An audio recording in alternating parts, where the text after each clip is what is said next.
this is, turning a dream into reality right now. It's coffee shop, speak easy, members lounge, you know what I'm saying? We just wanted to bring something to the community that it was lacking. This has been 6-7 years in the making. And this is a proud moment right here. Swing by Cred Cafe, proudly serving Detroit since 2022. I'm down 162 pounds in 6 months, and it feels great. Looking at myself in the mirror is a trip. I marvel at myself now because I'm like, man, I've done this in 6 months. 6 months is not that long ago. I started this program back on July 1st at 288.5 pounds. Today I weighed in at 184. When I first got here, I was sad and depressed and stressed out. Over time, I regained my self-esteem, my willpower, my determination, and those things have helped me to grow and become happier with myself and in life. Use code TFU10 for a discount on the full body cleanse. This is O'Shea Jackson. You're listening to TFU Podcast, if you didn't know.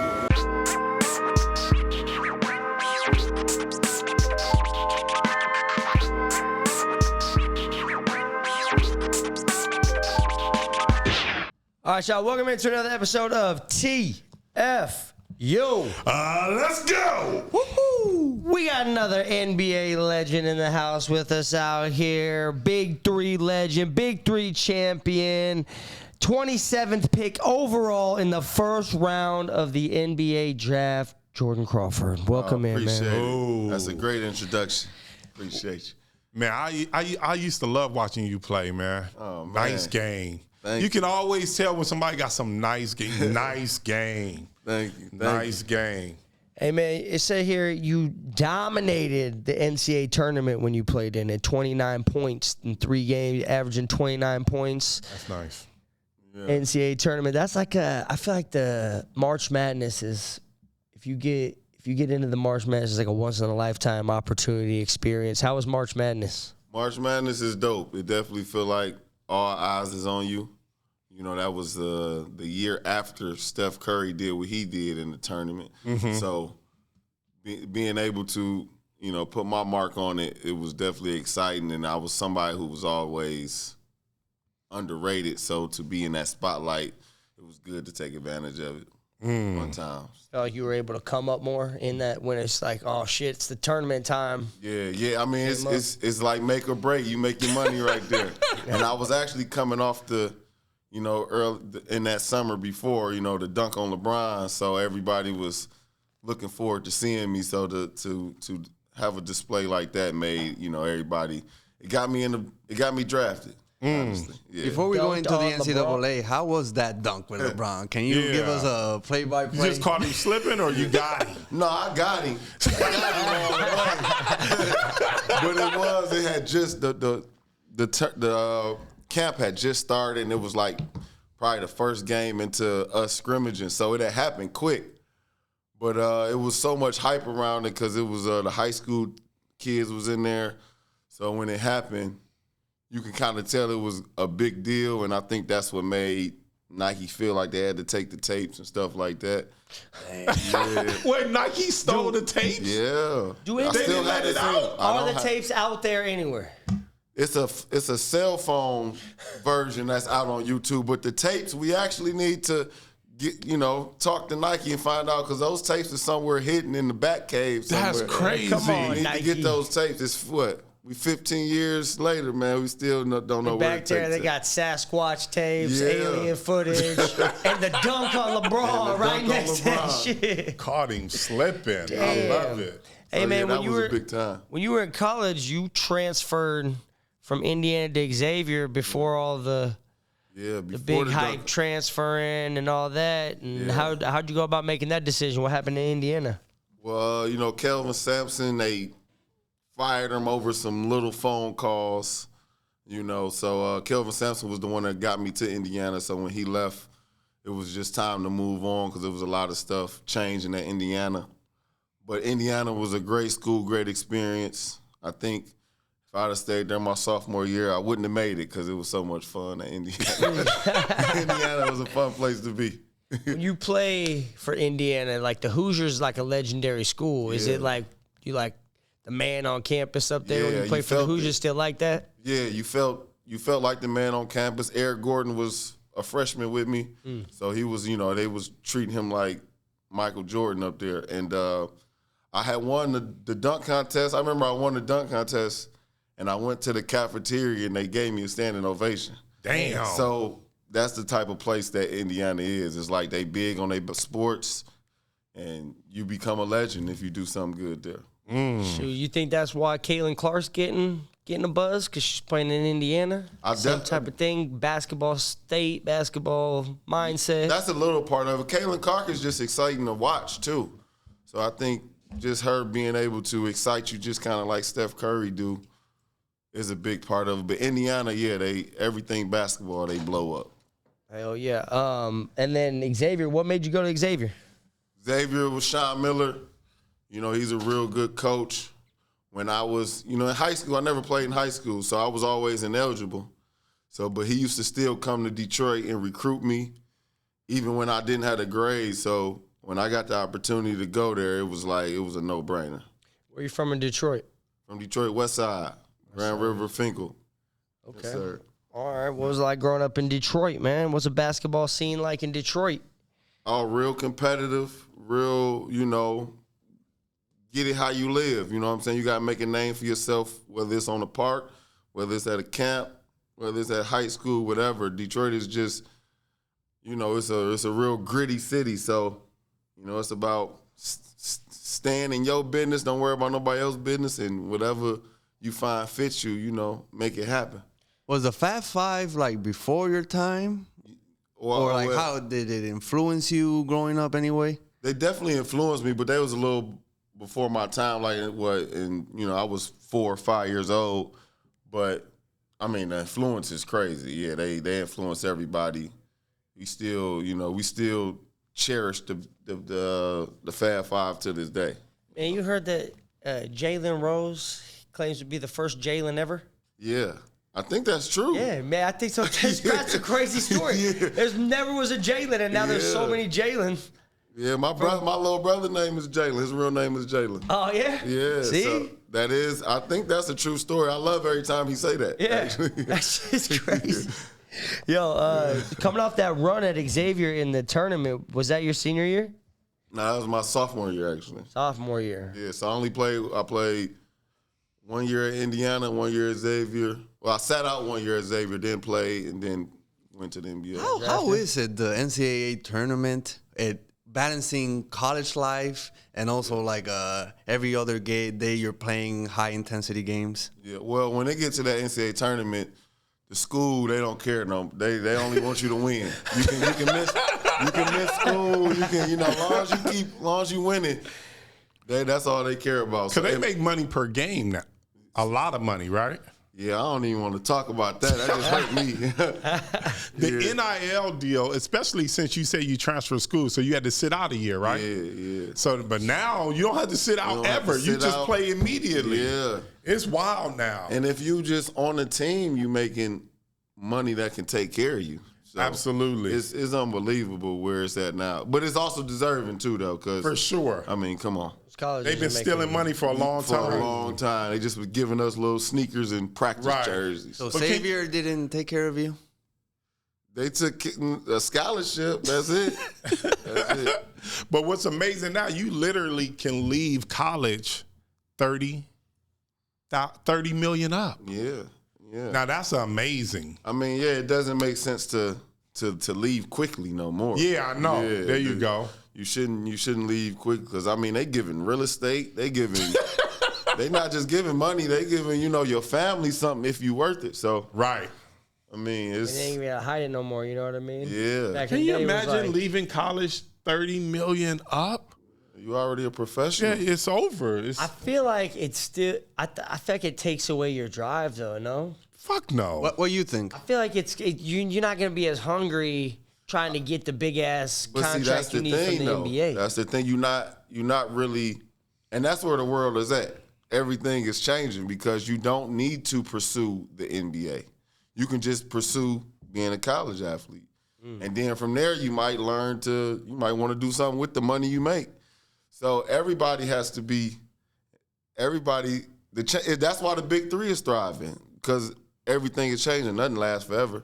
So the NBA got to find out how to keep that drive going for people to want to get in there. Because, I mean, the NCAA is just like the NBA. And talking about the Big Three, why do you think, and I don't know if it's real or not, and you playing in the Big Three, why do you feel like the NBA isn't embracing the Big Three? Because, you know, they're all former players of the NBA, and it doesn't make any sense. It gives people a second life. Yeah, it's the influence.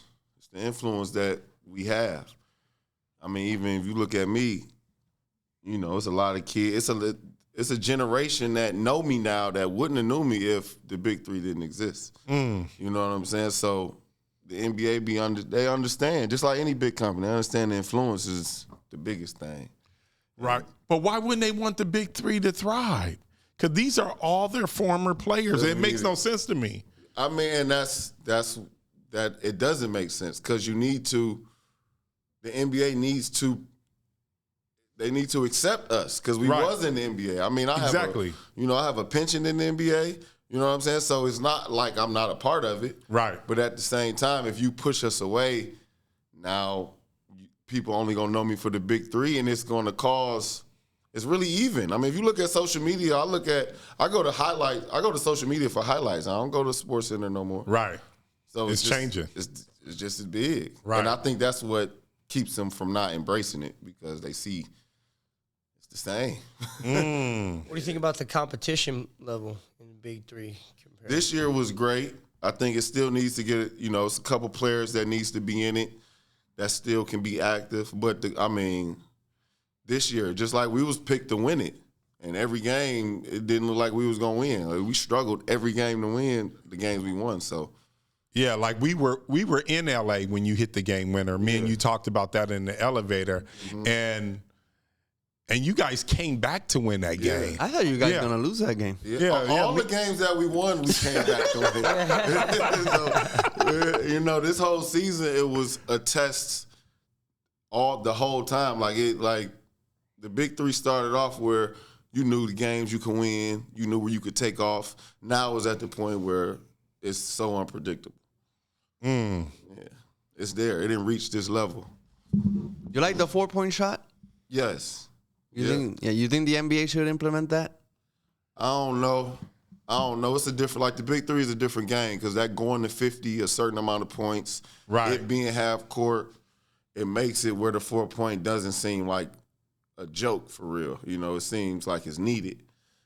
And when in the NBA, when it's still full court, I don't want it to turn into like a circus a little bit. Yeah, everybody just coming down, launching, dribbling down. Yeah, and you still need to see people get to the hole, draw fouls, so. The NBA could use no 3-point line again. They could stop shooting the three. It would be nice. They shooting a lot of that three. Shit away for a while. What's more physical, Big Three or the NBA? Big Three, for sure.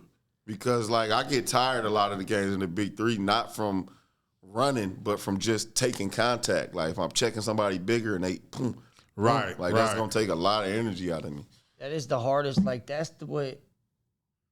It's all running and shooting and all that kind of stuff, but when you bang against somebody is totally different energy. Yeah. And then got to get the rebound, then take it back behind the 3-point. You get tired quick. I may not look like a big guy, but in Nebraska, I was playing center back in the day. Which is scary. Against these Which is scary. He's from a town of 300. Yeah. Wow. Yeah, that's true.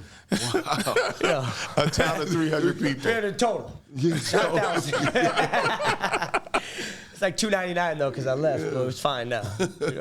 How's Ice Cube as an owner? Oh man, perfect. I mean, he's there every day. You can reach him. Like, he's gonna be in the hotel. You're gonna be able to see him. Right. You know what I'm saying? The energy he puts into not just the Big Three, but everything he do, it's like it almost don't seem real. But he I was in Dallas last week, and he was talking about the numbers and what the viewership is. You just see his excitement. So he's a part of it. Right. That's what make everything, like, going into each week that he's going to be there, it makes you, excited to be there. That's dope. True, Then man. we got to get in the last Friday, man. I got to get in there. Oh, yeah. Is he doing one? Yeah, that's what they say. It's always man. it's Wait a always minute, like Chris this. Tucker Though. It's gonna like, be are they in doing it? Are they not? We need all of them. Yeah, everybody needs Day. Everybody needs to show back up. We need everybody. Yeah, in it. definitely. Everybody needs to show back up. So what would you say is the biggest difference between Big 3 and NBA, just like the play? Well, I will say it's the responsibility.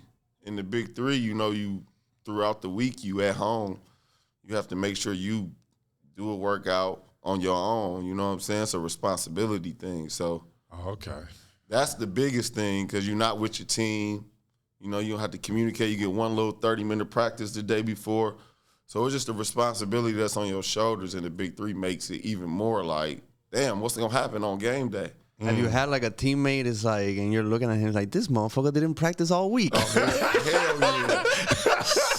Man, I can't drop names, but boy, I'll be like, you just putting all this on my shoulders.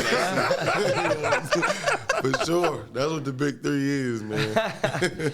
Yo, when you got drafted and then traded on draft night, did you know that was going to happen? Or you got drafted, you put a hat on, you was like, man, what the fuck?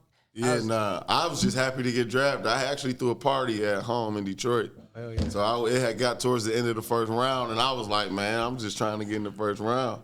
So I didn't care about none of that when I heard my name called.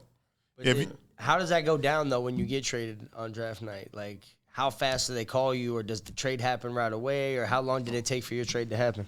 Well, mine happened right away. I didn't know until after I got drafted, and then they had said it.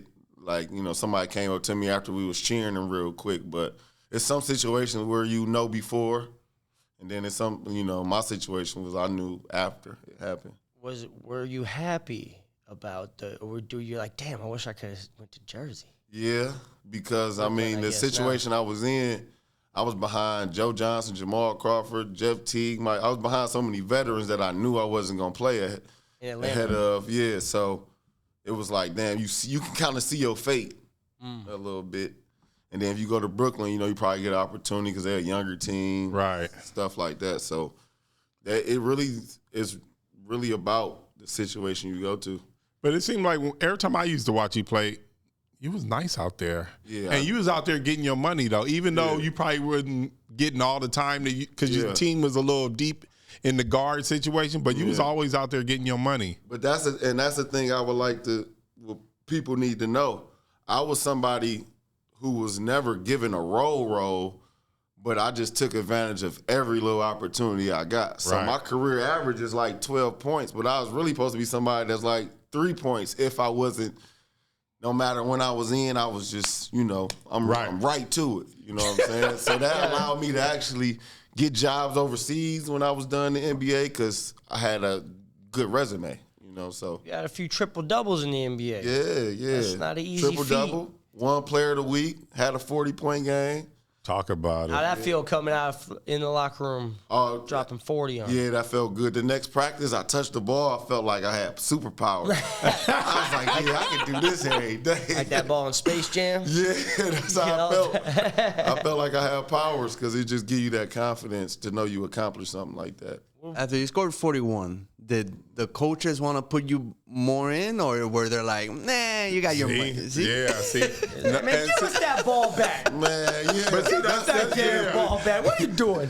That's too many people on the team. That's really what it is. And it just be like when they had a set, because honestly, and I can say anything. I ain't got to hold nothing back. You know what I'm saying? I'm in the Big 3 now. Yeah, but Mark Jackson was going through a lot of stuff. So you can kind of tell that he already had his set plan no matter if I score 40 or nothing. You know what I'm saying? He was still going to play his guys that he needed to play. But it ended up backfiring on him because we both was out the NBA. You know what I'm saying? So you just be confused a little bit like, damn, I'm ready. I think if I show up and I'm ready, I think I deserve to get a shot. You know what I'm saying? And you just be confused, but you can't. If you lean on it too much, think about that too much, it'll drive you crazy. Are you surprised that Mark Jackson hasn't gotten another coaching offer, or from your experience there, you understand what's happening to him? Knowing how the NBA work, I'm not surprised, but it's still surprising because he brought some excitement to the NBA. I mean, when he was hyping up that Steph Curry and Clay, everybody was hyped. Well, I mean, he didn't put you back in after you dropped 40. So what is he doing? What is he doing? I mean, and we can talk about that with a lot of coaches. I mean, Randy Whitman, Alvin Gentry, Doc Rivers, I can go on about that. One thing I wanted to ask you, since you talked about Steph Curry and Klay Thompson, it seems like now the three-point line is more important than coming down the middle and dunking on somebody, and it confuses me. Yeah. I just don't. I don't get it. They talk about the NBA now being a solved game, where you can shoot a certain amount of threes. If you hit a certain number, then you can actually win the game. And I think that's actually messing up the game. It is. I mean, you don't try to find another Steph Curry. Like, you know what I'm saying? Don't get me wrong. Damian Lillard, Trae Young, they good, but they not Steph Curry. You know what I'm saying? At all. That's where the NBA messed up, because they just try to copy something. Right. And that's why, like, a Kawhi Leonard, when he came and won with Toronto, he wasn't getting 50s and 60s. No, he was getting his 26, but he was knowing when to score, when to do certain things, and that will cut out all the, if you shoot enough threes and make some of them, you can still win. It's like, no, you got to know what the game is asking from you each time down. I feel like it's taking aspects of, we talked about this the other day, where it's like there's so many points of the game that aren't even barely, you don't see no more. A post up, a throw into the post, it's a throw back out, me. a throw, like, you know what I mean? A screen in the post. You just like, shit is just like gone. There is no post-up player. Who posts up beside Embiid now in the league? And Embiid shoot threes. Jokic post up. No, I always catch him at the three-point line. Nah, you're not watching. He do both. But he like a point. But see, that's the NBA. They're a copycat league instead of understanding what they do have. Like each team, everybody follows what somebody else doing. Whether it's GMs, coaches, owners, everybody just follow instead of understanding what you have and use that to your best capability. When you're in the locker room, you play against Joker? Yeah, I play against him a little bit. Is that motherfucker strong? He's strong, but he also he played like soccer. He never stopped moving. That's what make him good. Like, even though he's slow, he's still just always moving and doing something. Take a rest. And then he can play, he can pass, his IQ smart, so he's real high. So it makes him a tough player. Because a lot of players, even though they talented, they ain't smart. You know? Right. And he do both. Being in the locker room with Steph Curry, did you know he was going to be one of the greatest point guards of all time? I mean, you could see that stuff he did at Davidson. You knew that wasn't nothing that you seen before. You know what I'm saying? And then Steph, he got the right people. That's where I give Draymond his credit, because it's a lot of bigs that want to be big and they want to take away. Once they get minutes, they want to take away from Steph. But Draymond was actually like, I'm going to hand off every chance I get. You know what I'm saying? And that made Steph even more, like, unstoppable. But Steph, is like, this is what I say about Steph. He's in the top 10 all time, and not everybody in the top 10 can say they the best player of all time. Like, it's probably like 5 or 6 that can argue that. Steph, I feel he's one of them that can argue it just because of his impact. You know what I'm saying? He definitely changed the game. Yeah. I don't know for the better, though. It's too many threes for me. But see, that's not his fault. That's the NBA and everybody trying to copy him. Like, there's not another Steph Curry. Yeah, no, it sure ain't. Don't try to do a Steph thing. Yeah. And speaking of those players, I mean, it's crazy because when you came in the league, you came in 2011? Yeah, 10. Well, LeBron had been in the league, almost a veteran by then, like 8 years. And this motherfucker's still in the league. Yeah. Like, my thing, the longevity is crazy on him. Yeah, it's even the fact that you want to do it. Like, I'm seeing now, I'm seeing now, even with me, like, I got a lot of years left as far as physically. But mentally, like, it's crazy how, like, on game days, I don't be wanting to play. I'll be like, damn, I'd rather go watch the game than play in the game. You know what I'm saying? So the fact that he still want to do it is like, damn, you can go through all this stuff and still be excited to play. That's crazy. The training for so many years. Too. What's it like playing against LeBron?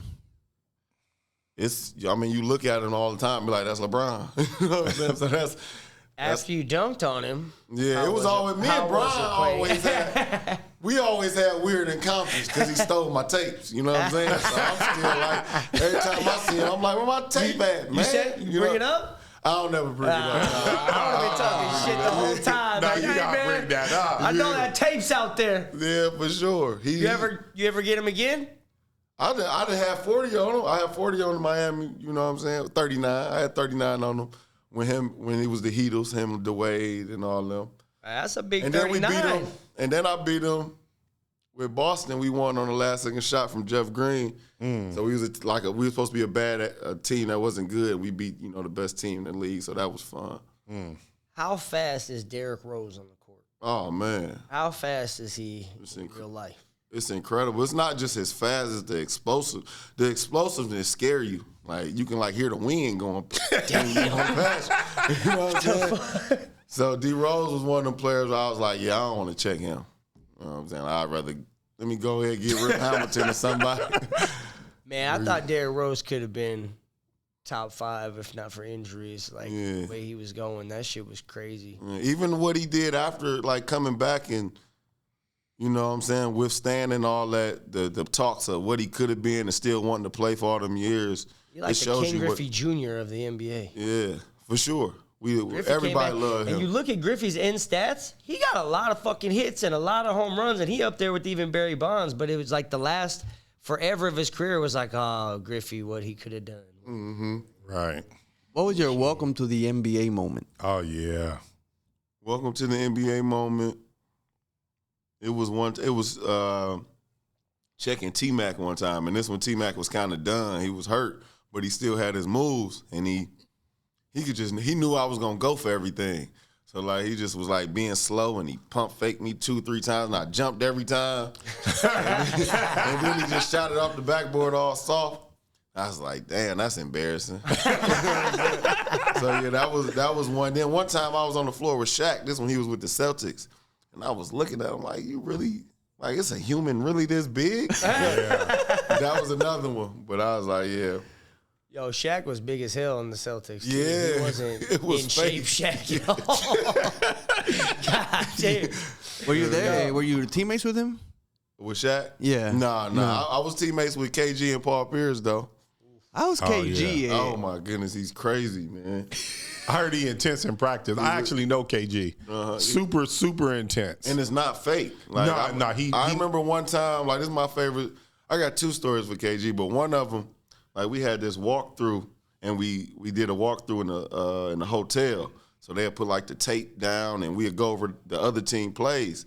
And he was checking Al Jefferson this game, and he was going over all Al Jefferson moves, and he made and we was we ain't had no ball or nothing.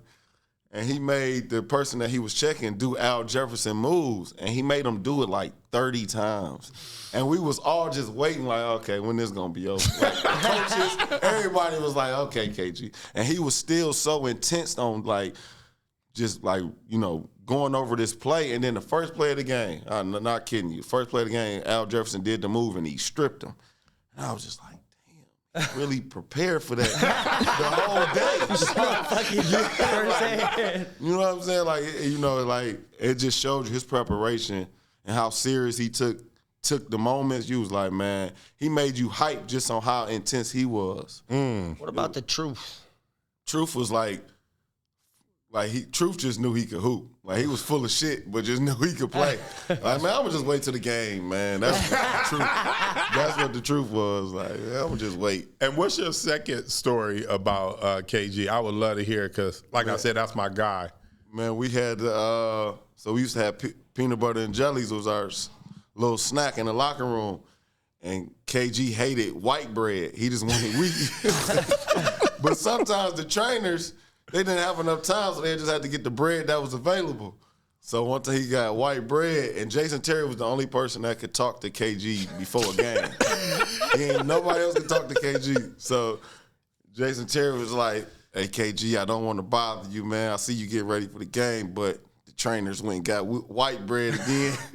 And KG was like, wanted to stay serious, but he was like, all right, Joe, who went and got the white bread. Like, he went and cussed everybody out. Like, man, he went and cussed everybody out just because of the white bread, and he wasn't even eating it. Like, he didn't care. Right. But he just had to stay that KG mode. Like, I'm KG. You know what I'm saying? So y'all got to get punished for getting this white bread. I heard that.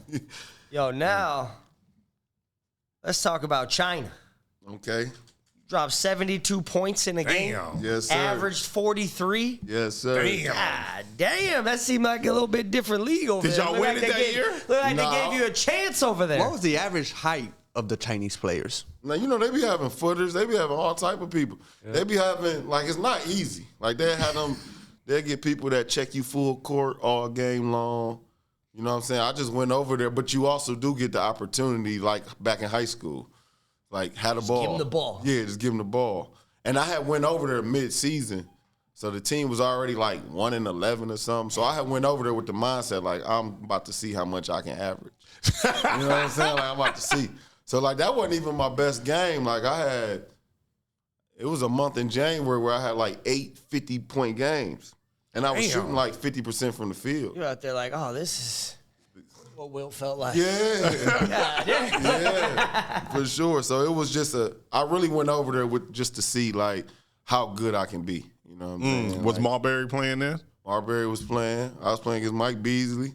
Okay. Marbury like a fucking god over there. I heard he got statues and shit. Statues. He was the national team coach. Yeah. What about Yao? Yao runs like that whole Yeah, I think he just retired. There, right? He just retired from being like the commissioner of that league, but he's doing some stuff over there. But yeah, Yao. I heard he like a diplomat. Yeah, he came over there and changed it up for real, man. He was making easy money. He came over and made it a little harder, man. But yeah, no, it's a great. CBA is it's a great league to improve yourself and get better. How many games do you guys play in China? Play like 50. Oh, play a lot. Okay. What you do when you're not playing in China? Man, you go to the malls. You do a lot of stuff. You can't do nothing on your own because you always got to have a driver or something. But it's a great experience of living. Like the food, you might stay in a hotel that has a great buffet, so you eating all type of food. But it's an experience. You get frustrated too over there because you get to a point where you don't know the language for a long time, and people be staring. Like, these people will come up to you with the phone in your face, like, I've never seen nobody like you. So you'll get frustrated, but it's a great experience. Do you get used to the food? Yeah, but sometimes, you know, you might go to a small town, they be cooking dog or cooking any type shit. That don't sound good. Yeah. Still, the head's still on it. You know what I'm saying? And then they have like those serving where the table spin and you'll be all in a circle. And the locals, you know what I'm saying, they just be grabbing their hands, put their hands back. And they be like, hold up, y'all. Let me grab my food first. Let me get my food first before y'all get the slobbing and all this shit. You also played in like Turkey, Europe, and South America, right? Yeah, I played Turkey, Germany, Israel. What was the hardest league outside of the NBA? Germany was pretty hard. All those leagues for real, because they just more physical and they care. They care every day. So it's like the players that's picked to stop you, they really trying to stop you. And they get as physical, they annoy you as much as they can, do whatever they can. And then you drop 70 on them. Sometimes. You know. Sometimes you'll have some bad games too, though, and you got to wait 8 days to play again, and you'll just be living in it. And you feel like the whole world coming down because that's how they make you feel. Did you play for Maccabi, or who did you play for in Israel? I forgot the name of the team, but it was a small team. But it was like an hour away. But every chance I got, I was driving to Maccabi to go have fun. You didn't feel like playing overseas was a step down, even for college? You didn't think, like, as far as like... That's the mental aspect that you got to get over. Because if you do, that's the thing about being in the NBA first. Like, you go to the NBA, you getting babied. They bringing you your shoes. They doing everything. You go overseas, you got to tape your own ankle sometimes. Yeah. So it's that mindset of not feeling like you going down to a lower level. If you start feeling like that, it's going to be harder to deal with. And that was a struggle for me. Like, I haven't played a full season since 2014. I always hopped and played like 2-3 months here, 4 months here. Right. You know what I'm saying? Because I couldn't really do a whole 10 months, 11 months. It was too much on me mentally. Yeah, I definitely could see that. With the rising concern in pay in the WNBA, you guys in Big 3 just sit over there like, hey, man, don't look at us. Because y'all are clearly making way more money than the WNBA in a lesser established league, you might say. Yeah. I mean, what you asking? I'd just be like, quiet, you know what I mean? You're just like over there like, don't Do you don't watch look at us, you know what I WNBA? mean? I watch certain players. You like Caitlin Clark or Angel Reese?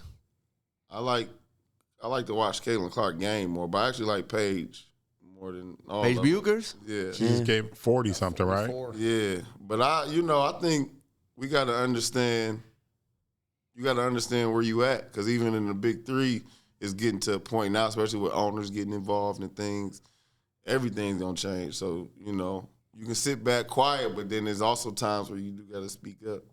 It's going to come that time. So, everything is evolving. You think Big 3 is going to outpace WNBA? Yeah. I think the Big 3 can maneuver more different than the WNBA and the NBA. So they can really change year by year, which is an advantage for them.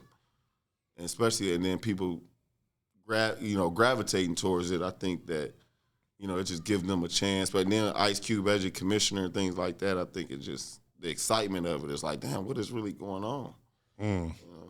You feel like maybe in the NBA, I feel like they're doing more Euro rules, and they're going to have European NBA teams, and it's going to be a true world championship within the next 10 years. Yeah, I think they got to do that. I think they have to for it to stay like the Premier League. Because honestly, in my opinion, I think the Big 3, the TBT, the WNBA, even you see these YouTube, TNC, I think all of it is on the same stage. So what is you going to do to keep your league the top?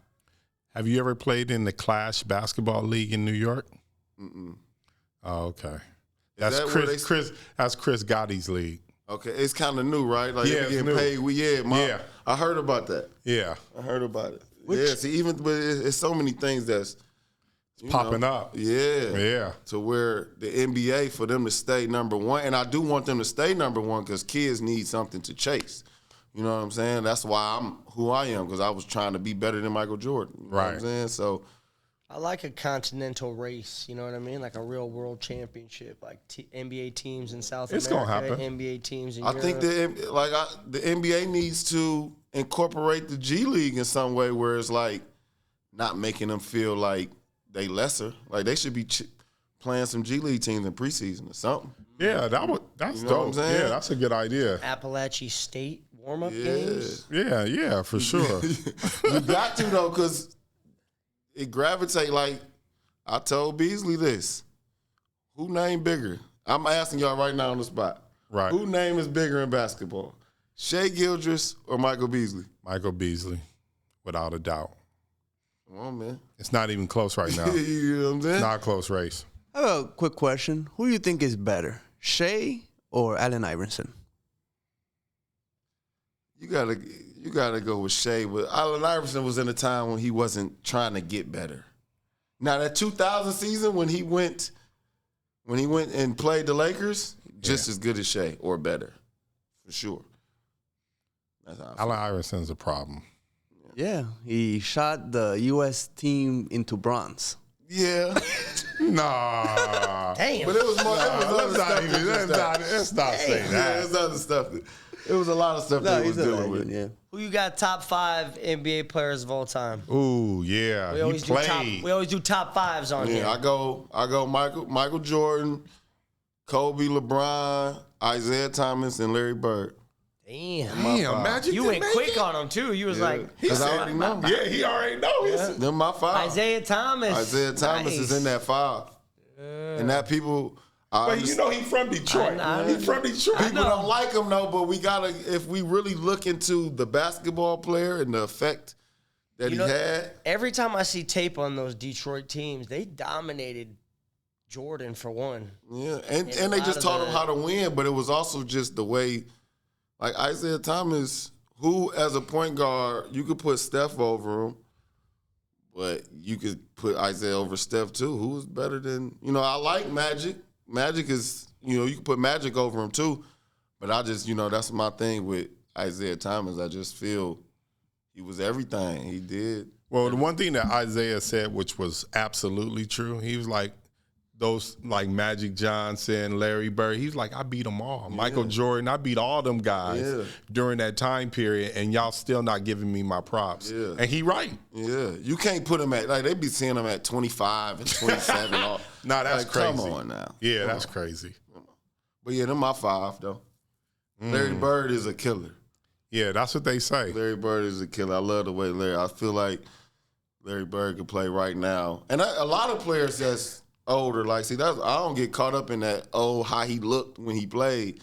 No, I know the effect that he'll have on the court. Right. At 6'9" playing. I was watching the Detroit Pistons by Chauncey Billups, Ben Wallace.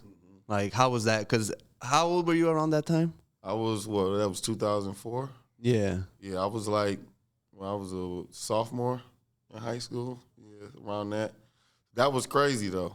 It was, you couldn't believe they was going to beat the Lakers. But then when you watched the games, like the way Chauncey played, the way Ben Wallace was checking Shaq, he mean. Like, that stuff was like, you could tell they was just ready. Tayshaun Prince was out there. Rasheed, the way Rip was, you know what I'm saying? It was a great team. Just a great team. It was like almost like no real standouts where there was a distance between everybody's skill level. They was just a great team. Yeah. And I feel like that about basketball now. Like basketball in the 90s and early 2000s, everybody knew how to play. Like, you know what I'm saying? I feel like Draymond and Jimmy Butler are elite in today's game just because they want to play and they play hard. Back then, everybody played hard and wanted to play and knew how to play. You think that's because of the money? Or the AAU of how the NBA turned AAU-ish? It could be a lot of things. I think the NBA went, they went business more than the actual product on the court. You know what I'm saying? Which is, you can't say is wrong, but I just feel it's a lot of, like, you need to know how to play the game. Like, you should know how to pass, dribble, shoot, have an IQ, think. You know what I'm saying? I think that's lacking just because they went for entertainment value. Like, it's not enough people that learned how to play before they're already in the NBA. And then why do you feel like the Americans aren't dominating the way we used to now? It seemed like people from other nations, Canada, other European countries are now seem like to be the MVPs. Serbia. Yeah. I'm telling you, USA is not winning the gold in the next Olympics. Fuck no. That's impossible. Calm down. They had the dream team and they almost lost. First of all, nobody's close to putting together a whole fucking team better than us. Did you watch the Olympics? France is a problem. Bro. We still won it, I don't even think we sent the best from player. Puerto Rico, so just like... Oh, by the way, I played Puerto Rico League for 2 weeks, 2 weeks. They didn't pay you, right? They didn't pay you. They have a reputation of not paying. Yeah, but it's a dope league, though. I love that league. And I want to let you all know, I've said it before, 2004, we beat the U.S. Oh, yeah. Dominated them. And Allen Iverson. Carlos Arroyo he can hoop. Carlos Arroyo can hoop, though, especially then. But who's your is that? It's Carlos Arroyo, JJ Barrea. There you go, JJ and Barrea. Picolín Ortiz. I like JJ Barrea. Me and him always used to mess with each other because we knew we was coming off the bench just to shoot all the time. So we used to love playing against each other. Who's the most underrated player you ever played against that nobody thinks that's like a fucking killer? But if he gave, maybe he wasn't giving his shot or whatever, but he's just under the radar. But you never wanted to see him. Well, you got Marshawn Brooks. That's my guy. But Ben Gordon, too. And people kind of know about Ben Gordon, but just the level of the way he could score was like, you know, I was just getting in the league, so I was like, damn, I feel like he could score on me every time. I was a little scared to check him. But, yeah, Ben Gordon and Marshawn Brooks, you know.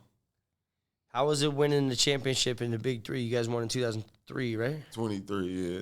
It was dope. It's the reason why I was able to do it. You know, it's the reason why my name is relevant, honestly. I knew the power that it was going to do if I did win it, being on CBS and, you know, everybody gravitating to basketball, period. So it's, you know, it did a lot for me, honestly. Tattoo was just in here, and he was talking about how the league is basically giving people new life, new identity, new template, like bringing it back. So that's range true. Yeah, I mean, my career had took me down a crazy path to where, you know, I really had to accept wherever I was at. But when I finally jumped in the Big 3, I was already had the mindset of understanding how dope the Big 3 was. That's why I went about it, you know, full throttle and put my pride into it. But it's a lot of players that still be crying that they not in the NBA and, you know, they be depressed and going through a lot of stuff because of it. And my whole thing was, look, the Big 3 is in the States. You get paid. You on TV. Why are you still crying over the NBA? They don't want you. The Big 3 wants you. Accept that. And I really feel that's what I brought to the Big 3. I showed people that this is cool. This is dope. You know what I'm saying? You can be young and playing this. You know what I'm saying? And I feel now people seeing that, even like a Mike Beasley, because he was in it before me. But you could tell the seriousness in which he takes it now. Corey Brewer, Gerald Green, Jeff Teague jumping into it. You know what I'm saying? All these people, you can tell that the Big 3, it gives them a sense of pride. And it should, because, I mean, come on. Who would you rather have as a commissioner, Adam Silver or Ice Cube? Ice Cube. Ice Cube all day long. Competition's getting better, you know what I mean? Everything's starting to go up, so. Yeah. Do you feel like the NBA kind of turned its back on you a little early? Because I always thought you was... Yeah, I mean... You scored a lot of points when you were on the floor. Yeah, I don't think the NBA understood, like, just the benefits of having players that people like to watch. You know what I'm saying? Because I always feel, me personally, the entertainment that I bring too. Like, you're going to love the way I play. You're going to love my swagger. You're going to love that I'm serious and I can have fun. And that's why people come to, like, if it's random fans that come to a game, they just coming, how do you grab their attention? You need to grab it by somebody who's entertaining. You know what I'm saying? So that's where I think the NBA kind of slipped up on. And that's what the Big 3 is using. So you think the NBA chooses its stars and then just rocks with them? Or does the star choose, like the star gets there? Or does the NBA really push people? Like LeBron comes in, obviously the NBA's... Yeah, the NBA doesn't let the court dictate enough for the stars. Yeah. You know what I'm saying? Like, it's still you can make yourself a star, but you know what I'm saying? It's not enough for that. You know, they be already trying to make the story before the game happen. Right. You mentioned Jimmy Butler. I feel like he had to make himself a star. Yeah, he was one. It's a few of them that get away with making themselves. And once I came into during the social media era too, so they didn't know if the social media was good for them or not when I was coming in. So I used to do little stuff and post stuff, and the reporters would come talk to me in the locker room about it. And it had nothing to do with the team. Right. So they was like in a confused state of like, man, what is this? What is Instagram? Like, I don't know if it's doing good. And then they realized like all this shit good for us. Whether it's a fight or it's, you know what I'm saying? Now, sometimes we always hear the chatter that the NBA is rigged. You played. Is it rigged? No, it ain't rigged completely. No, it ain't. No, because some of my friends that play in the league, they be like, "Oh, we gonna lose today," and like it'd be playoff games, and they literally would sit there and tell me that. I ain't gonna mention their names, but they would be like, I hear you. They'd be like, we're going to lose today. We supposed to lose today. Is hear that you. true? I can't even say if it's true or not, honestly, but it do. You just know sometimes where it's like, yeah, this ain't going to go our way today. Is there a certain referee that once you hear his name, you're like, okay, I know what's happening. And that was their thing. They be having their own agendas. People, they do be having their own agendas, and that's a thing. The only thing I'd be like, how do you make?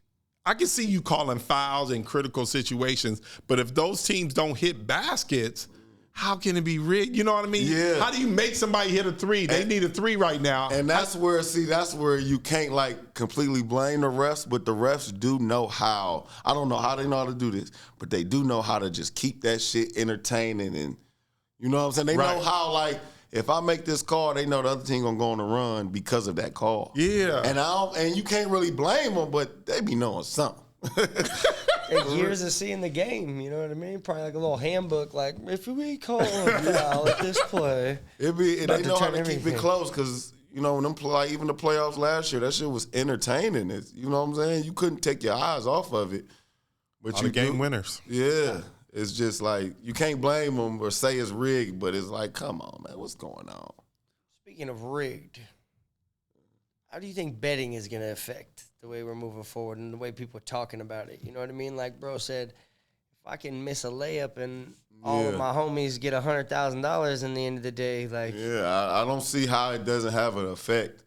But that's where these kids, like now, man, you can't really blame them for everything, because it's like what they got to go through, we ain't had to go through. With all the eyes and the betting going into it, it's just like, you don't know how that shit going to affect until it does, you know, because it's just so much stuff that goes with it. Yeah, but you making $30 million, you can't risk $30 million to let 6 of your friends win $100,000. That's crazy. It's so easy to go in your DMs and read a message. And it'd be like, you know what I'm saying? Damn. It's too much access to an individual. It's too much access. What about the old school way of, like, anybody ever showed up on your doorstep and was like, you might want to miss a few fucking layups tomorrow? I ain't never had that personally, but you can see those things. Because there's this old mobster who always talk about that shit. He said the mob's been rigging fucking NFL games, NBA games, all type of games for years. Yes, I mean, that's the thing about the business, though. So many people that's inside of it, you don't know how somebody is, you know, getting involved in it. You know what I'm saying? Well, going back to the NBA, what do you think about the recent injuries that players are having? Like, you know, Tyrese Halliburton, Jason Tatum. Is it just mileage or lack of training in certain areas? They play less now, though. Is it more? They do, but it seems like, it is more up and down. And it's a lot of Achilles injuries outside the NBA, too. I think where basketball gone, it's nonstop. It's nonstop. Like, people love to train just as much as they love to play in the season. And their bodies just break down. You know what I'm saying? I think those Achilles injuries is definitely wear and tear. Like, never really sitting down. You know what I'm saying? You got to have your days off. You got to have your periods where you let yourself heal. And I don't think that happens enough, because I think people, they fascinated with training. Like, the NBA players love the offseason just as much as playing games. I think they love it more. Did you come to L.A. during the offseason and come play in the men's gym? And Rico Hines? Yeah. I did a lot of stuff to stay relevant, keep my exposure. You know what I'm saying? It was times where I knew I need to go to Rico Hines just to be in front of them faces and show them that I'm still active. Right.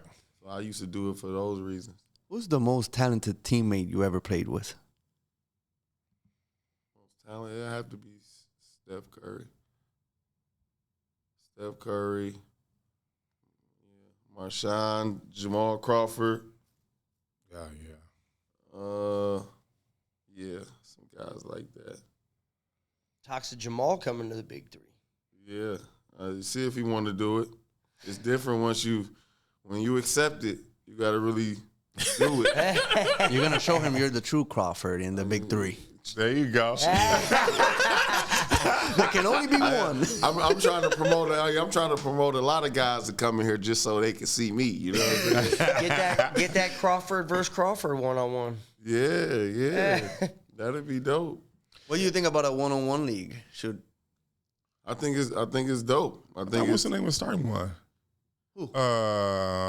Tracy McGrady. Tracy McGrady. He's supposed to be starting a one-on-one league. Yeah, in the TNC, they got something. Ballers Life be doing their thing.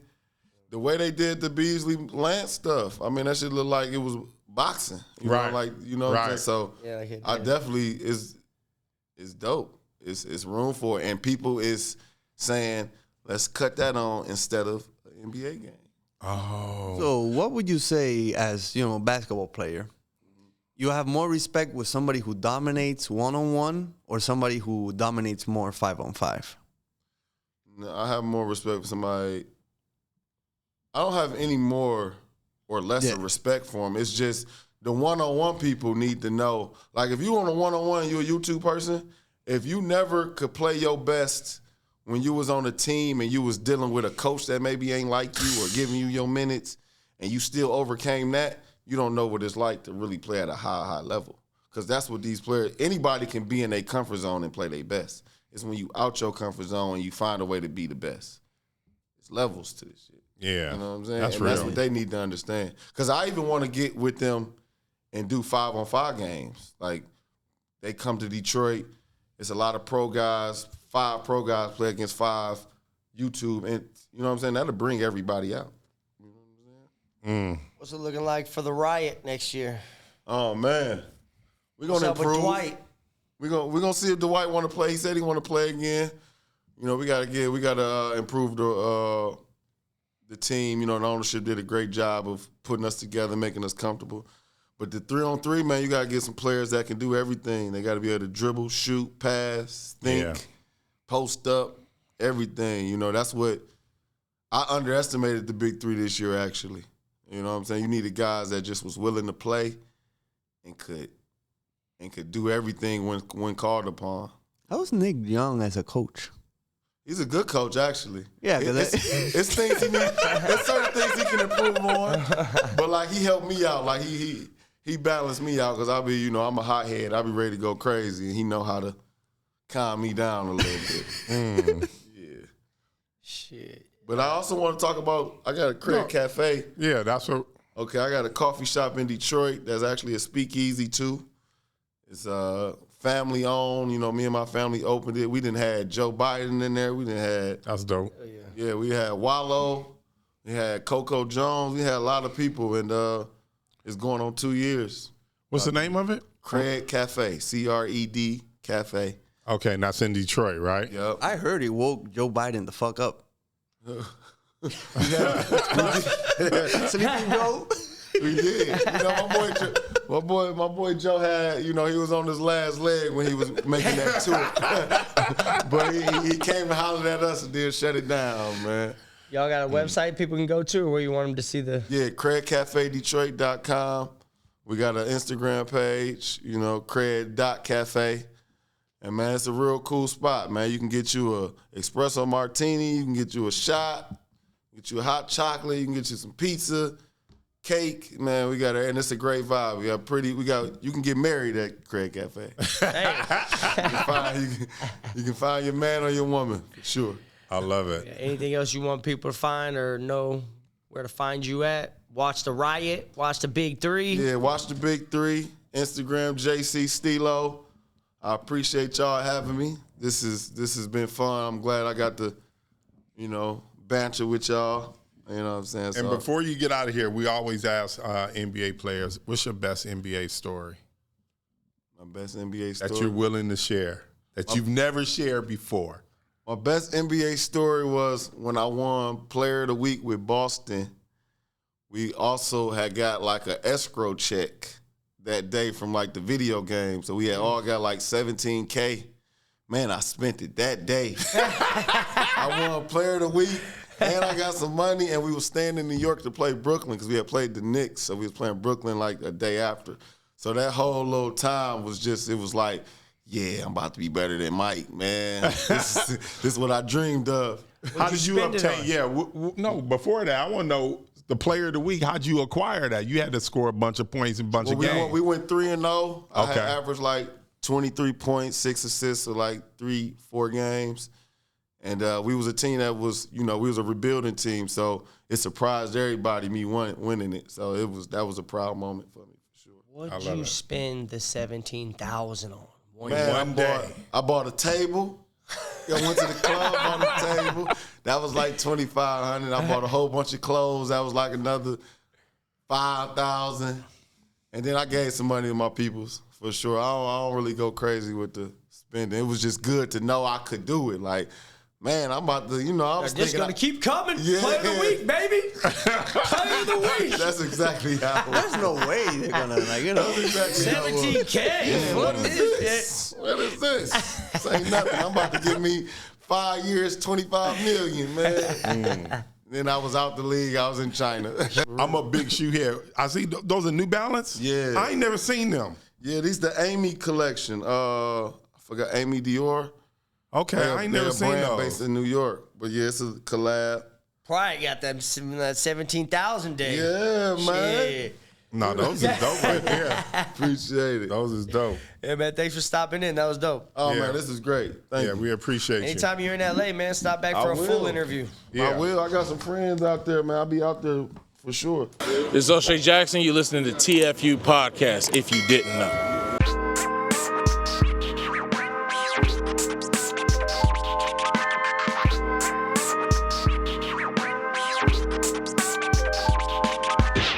I'm down 162 pounds in 6 months, and it feels great. Looking at myself in the mirror is a trip. I marvel at myself now because I'm like, man, I've done this in 6 months. 6 months is not that long ago. I started this program back on July 1st at 288.5 pounds. Today I weighed in at 184. When I first got here, I was sad and depressed and stressed out.